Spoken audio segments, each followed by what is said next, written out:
Ano na yan, te? Labas ka. Naluluha sa'yo. Ano? Pai. Konti lang ka. Ikaw ito na pagbintangan ako. Hindi ito puno. Hindi lang ito. Pinagbintangan naman ako. Puno ito. Inubos ko daw. Bilisan mo raw at maglalaba pa si Ate Amor. Oh, ito ebidensya. Tamo ha, alam ni Lolo, puno yan. Nagkakamot-kamot. Oh. Penge! Oh. Nagkamot na si Pai.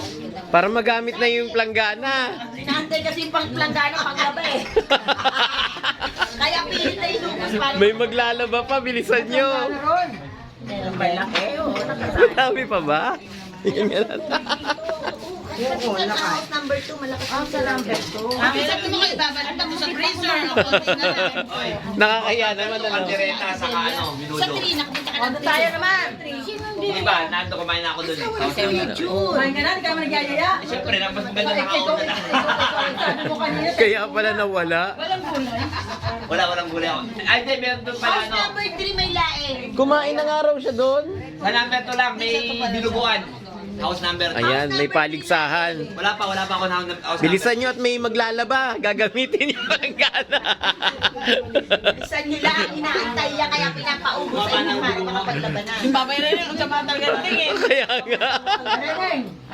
Nakakamot-kamot ng ganun siya. Puno daw to, inubos ko sa Sabi puno daw yan. Yan ha, palig. Tinutulungan ko na. Oo, para Kasi magkano. gagamitin ang planggana paglaba. Oo, ayan. Bisa niya yung planggana, inaantay na. Yung panty basa na. Yung panty. Panting mga inom, padalaman. May makakita niya sabi, ano ba naman? Okay na. Yan, ang lahi ng mga bandola. Yan. Bandola lang yan. Makikita na yan. Nakita talaga ang lahi. Hindi pa boodle fight yan ha. Planggana challenge yan. Dessert pa lang yan, dessert pa lang. Dessert pa lang yan. Partida pa lang yan, partida. Oh. Ay, gawin mo rin! Oh. Dahil ka na Ebidensya.